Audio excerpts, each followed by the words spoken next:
Hey, happy day 9 of the Get Up and Go Challenge. Sharon Horne-Ellstrom here. And as so often happens in a challenge, I change my mind, especially on a longer challenge. It's a 30-day challenge. So I changed my mind about what we're going to do and what order we're going to do it in as we're going through it. And I was exposed to something yesterday that got me excited and reminded me something I was going to cover in the challenge, but I just changed everything around and I'm doing it here today instead of later on in the challenge. And I call it BEFAT, B-E-F-A-T. And why do I call it BEFAT? Because it ties into what we did yesterday. We picked out what is the number one area that we're most concerned about right now. What is the thing that's on our mind that's keeping us up at night about our situation right now or the challenge that we're facing? What is the number one thing? Maybe it's something to do with your relationship. Maybe it's something to do with your job. Either you're working and you're freaking out and you're stressed out all the time. You're on the front lines of the COVID situation, or maybe your business has had to change gears and produce and manufacture products and services that you've never done before. Maybe you are shut down totally and you're freaking out because you're not sure what you're going to do. How are you going to keep your customers? What are you going to do moving forward? Whatever it is for you, we identified what that one thing, the number one thing is yesterday, and we asked ourselves, what is the story we're telling ourselves about this? For example, in the past, I have lost my job before. I've gotten fired. Yep, I've gotten fired. Believe it or not, not everybody loved my personality sometimes. Didn't always fit into the different environments that I put myself in sometimes. I've gotten laid off. I've gotten laid off on more than one occasion. As you know, businesses and industry and times change a lot and all the time. And so the last time I got laid off was in, I want to say 2003 or 4, when my company was sold to a much bigger company, and I was let go as part of that. And guess what? Laid off and fired, it feels the same, even though you know it's not got anything to do with you. And all of you people, everybody that has lost their job, 10 million of you plus in the last few weeks, it has nothing to do with you. It has 100% to do with things outside the business owner's control. And so if you're taking it at all personally, somehow find a way to realize that that has got nothing to do with you, and that you are awesome, and that you can be even more awesome in what it is that you choose to do going forward, and that it's got nothing to do with you. That's, I think, what helped me to get over layoffs faster. Was I realized that my company sold to another company. I made a whole lot more than all the other people that worked in my department. I had 4 assistant managers and had me, but I made more money than all 4 of them combined. So from a business standpoint, it only made sense that I would be the one to go. And I knew that and prepared the team and everything. And so it felt different by the time, by you know, the 4th time, I think it was the 4th time I'd been laid off or fired, the last time when I left corporate America. Now, you'll notice I left corporate America for good after that, but I handled it a lot better the 4th time than I did the 1st time, right? And it was a lot quicker recovery. And so I am here with this challenge to help you, whatever your situation, make sure you have the quickest possible recovery. And what happens, the more we practice, the more we use this challenge process, the pivot process, the change process, whatever you want to call it, whatever feels right to you, the more you use it, the more it becomes automatic, and the faster you recover from any kind of unexpected occurrence or unexpected event. When stuff happens now, I'll give you a really small example. Yesterday, I made the mistake of accepting the new Facebook format. They've got a new format coming out. They're doing a big change, and there was a message on there that said, "Hey, you can try out the new format." And instead of thinking about it and researching it, I thought, "Oh, cool," because I noticed they'd done some changes already in how pages are handled and different technical things are handled. And I thought, "Oh, cool, I'm going to do that." Well, I did it, and I found out that yesterday morning, I found out then that all kinds of functionality and things that I do every single day don't work. Now, for me, who's visually challenged, when things change and don't work all of a sudden, and I can't figure them out, now I figured out some roundabout ways, but it was hard. And then I realized that, I was frustrated. I was like, okay, what am I gonna do? And instead of getting super frustrated or upset about it, I just started to look for workarounds and figure out, how can I do what I do normally every morning, given that there's all these changes and the functionality is actually not working. Like, I couldn't download my Facebook Live videos. there was no way to download. The download function wasn't working from Pages, and I record my Facebook Lives on Pages, so I'm like, okay, well, that's not going to work. And then I realized after playing with it for a little bit, I got it to work off my profile, but I still couldn't get it to work off Pages or Groups. So I went in and I had to figure out how to get back to the old version, and I got back to the old version. But if that had happened even a year ago, it probably would have taken me 3 or 4 days of being frustrated before I figured out that there's always a workaround, there's always a solution. But now, you know, within a couple of minutes, I'm not thinking about the problem at all. I'm like, okay, I almost immediately now go to solution and go to options and go to what is possible. And that's where I want you to get throughout this challenge, to go from when you're faced with a challenge or an opportunities. I look at challenges as opportunities to be stepping stones to either take me to the next level, to my business to the next level, my relationships, or one of those 7 areas of my life to the next level whenever I'm faced with them. Otherwise, I wouldn't be faced with them. And our life is this journey of becoming a better version of ourselves. So, yesterday we found our story, right? We found the story that we're telling ourselves about things. We found our biggest challenge right now, and then the story that we're telling ourselves. Today we're going to take that a step further and a step deeper and break this down even more. And I use the acronym BEFAT because it's easy to remember, right? And it's not exactly in the right order, but it's close enough, and the acronym makes it easier for me to remember so I don't forget anything. So BEFAT, of course, stands for beliefs, action, or B would be beliefs, E would be emotions, F would be feelings, A would be actions, T would be thoughts, BEFAT. And those are 5 things that I want to remember, that they're all separate but interrelated, right? Our thoughts come from actually our feelings, and our feelings about things come from our past experiences. And our feelings are indicators to us of how something is impacting or affecting us.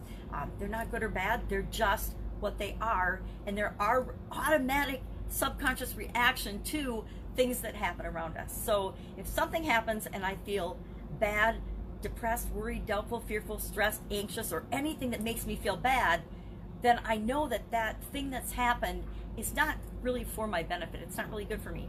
Or at least what I'm thinking about that thing is not good for me. Because there's a slight distinction between the thing itself and the thoughts we have about the thing itself, right? We can't control the thing itself that happens, right? None of us can control that the COVID virus is running through our world, right? None of us have the ability to control that individually. But we do, each and every one of us individually, have the ability to control what we think about that, how we feel about it, how our emotions are going to be impacted by it, and the response and the action that we're going to end up taking out of that. Now, why do we want to focus on our beliefs and our feelings and our thoughts and our emotions? Why do we want to do that right up front?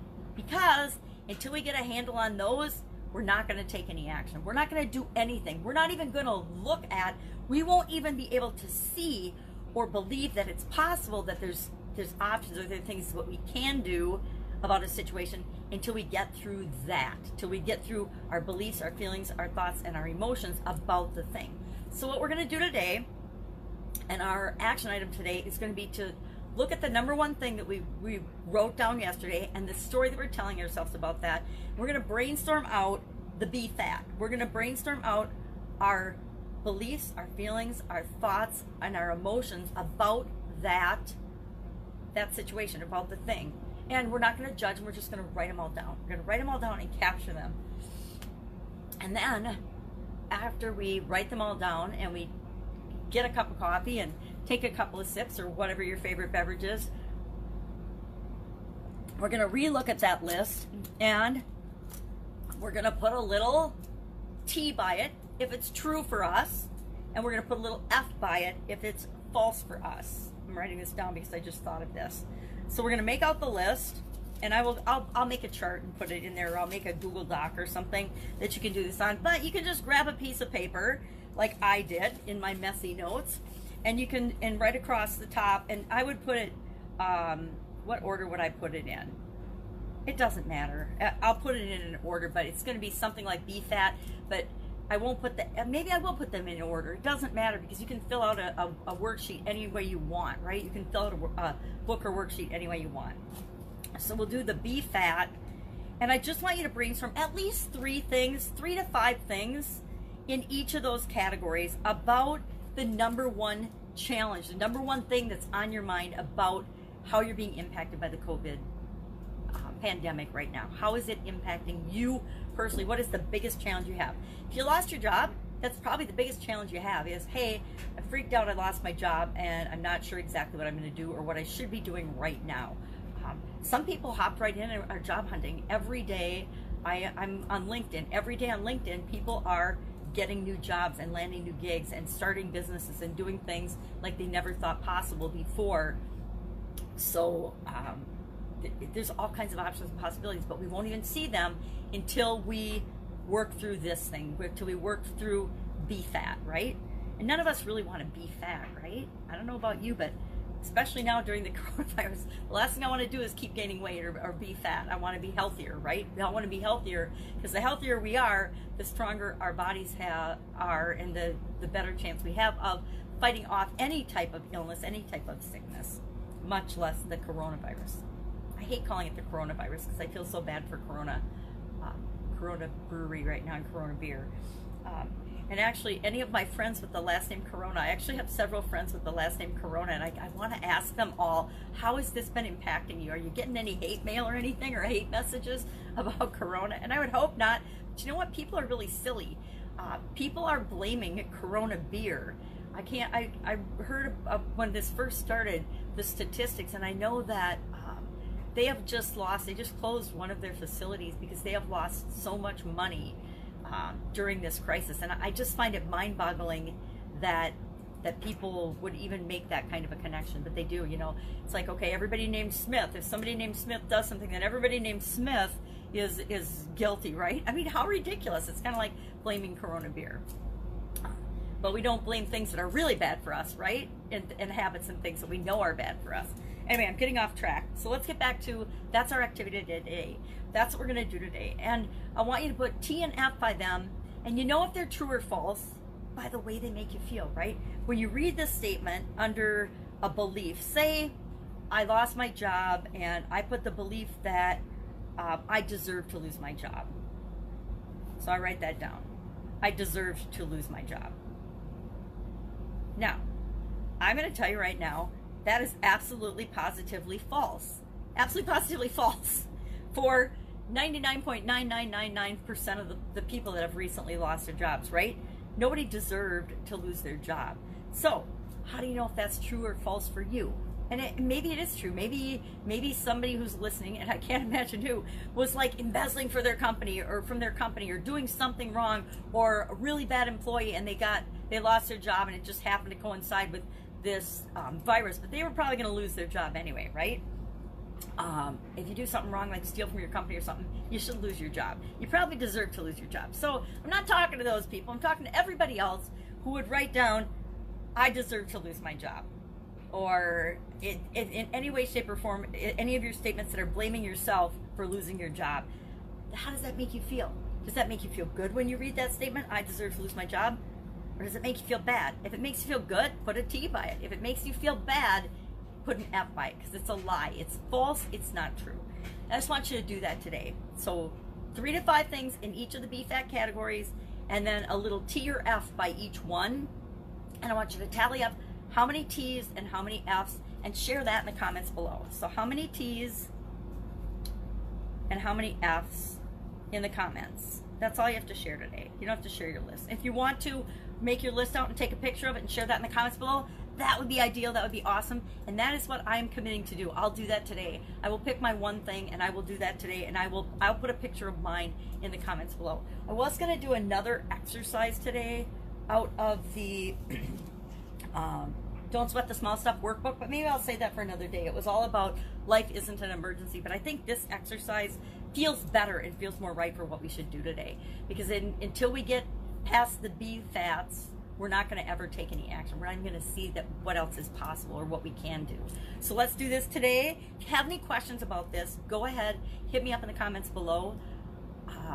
And then I'm starting to collect questions for a Q&A, a live Q&A, and we'll pick a time. If you've got a particular time you'd like to do a live Q&A, hit me up with that too and let me know so I make sure I can schedule time to do it when it works best for more people than just me. Like right now, doing this in the morning works best for me because my 4-year-old granddaughter isn't here yet. But once she gets here, it's pretty hard to do live videos. So we'll go ahead and have my alarm. I gotta turn that off. I'm writing myself a note. Turn off 6:30 alarm. That's it. Have an amazing day, and I will of course be with you tomorrow with another Get Up and Go challenge. What we can do every day to make sure each and every one of us is better off by the end of this month, by the end of this downtime, quarantined, safer at home, whatever it is in your area, period. Because each and every one of us has the ability to be actually better off than when we entered the beginning of this month, this Get Up and Go challenge. So let's get up and go. Have an awesome day. If I can help you in any way, ask. Just ask, and I will be with you tomorrow. Bye.